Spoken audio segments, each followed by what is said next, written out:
What's up, guys? This is Clashing with Sir William for War Recap number 17. So, as a clan, we are currently 17 and 0. We are doing extremely well. I'm very happy with my guys. I'm happy with how we're doing. As you can see, our numbers are getting a little bigger too. As a clan, everything is just going real well for us.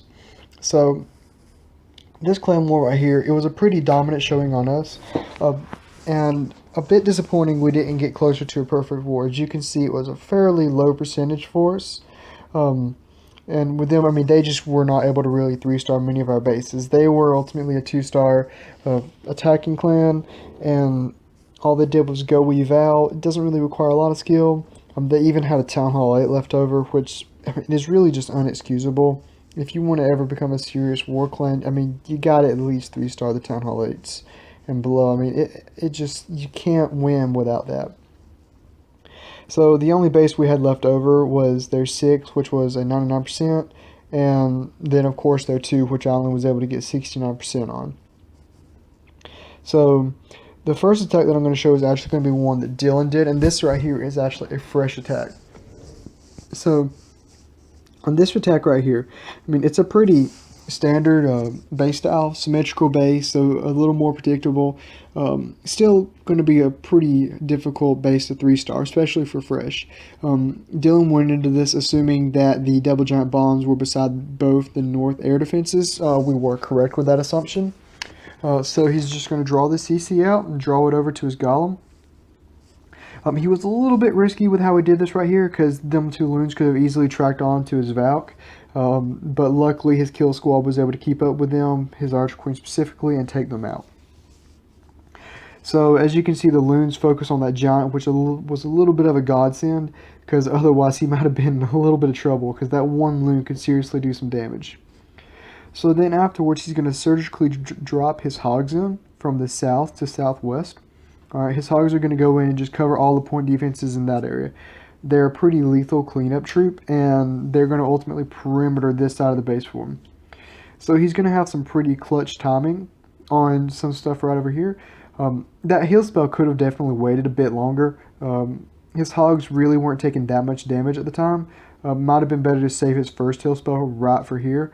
So as you can see, his hogs completely path away from that giant bomb.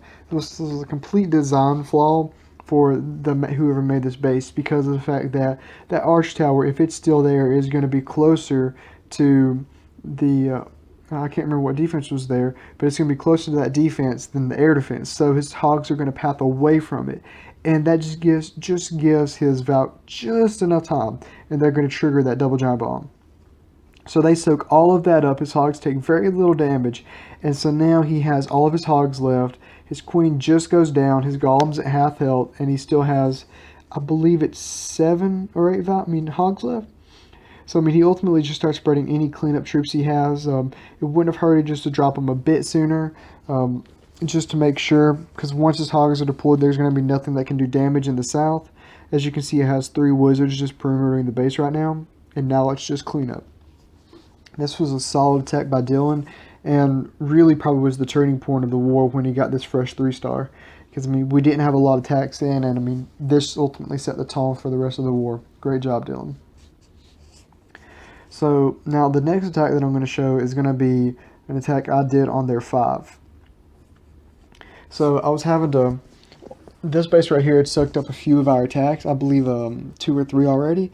And it's a pretty standard layout also. They were not very keen on anti-3-star bases, which was a little bit boring to me. I prefer anti-3-star bases. They're more fun to attack.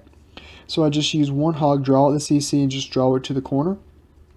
I've been tired of losing a golem to a CC, so instead I'm switching over to more 1 golem raids. I just drop a poison just to take out that dragon with a few wizards. Drop my second poison on the loons just to make sure that they slow down enough where my wizards can take them out. Then I send in my golem. So I'm going to use 1 Valk just to help set my funnel, because I didn't have a lot of wizards left, so I wanted to make sure that I was able to get my funnel set. So as you can see right here, I mean, pretty much everything around that corner was taken out, so my Valk have no choice but to funnel inside the base. So I'm going to drop a rage spell right at first, just because of the fact that I know my Valk are going to funnel into the core of the base. So there's no point in me using my jump spell right away when I have all of my troops fresh. So I use my jump to keep the majority of my Valk together.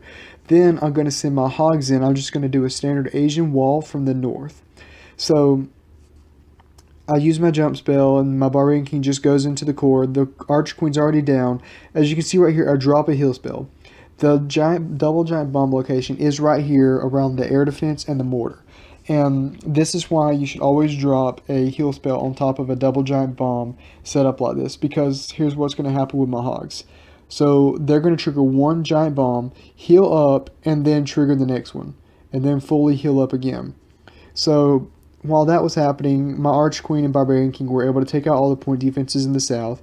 My hogs are fixing to go down. They're going to put up a good fight and do some damage on that expo. So, I mean, my Barbarian King, he's still over half health. My Arch Queen, she still has her ability. And I have a few perimeter troops in the north. That does wind up helping me out a lot, just time-wise. So I use my archers for the corners. You always have to be very mindful of that. So I'm fixing to go ahead and use my Archer Queen's ability just to go ahead and knock out the defenses so I can keep my Barbarian King alive right now. And, I mean, just one hit and that expo goes down. My hogs almost had it. And then the mortar goes down, and then after that, I mean, there's just 2 buildings left.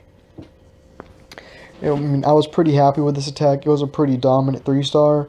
The heroes, again, just clutching it for me. High-level heroes are the way to go. Now we are officially 17-0, and hopefully we can keep it up. We're just going to do our best and see how it takes us. So if you've enjoyed this video, please feel free to just like and subscribe. If there's anything you'd like to see in future videos, please just feel free to leave it in a comment. Come hang out in the clan. Just give me a heads up on it. I'll gladly do my best to make it a reality. And other than that, guys, just keep on clashing.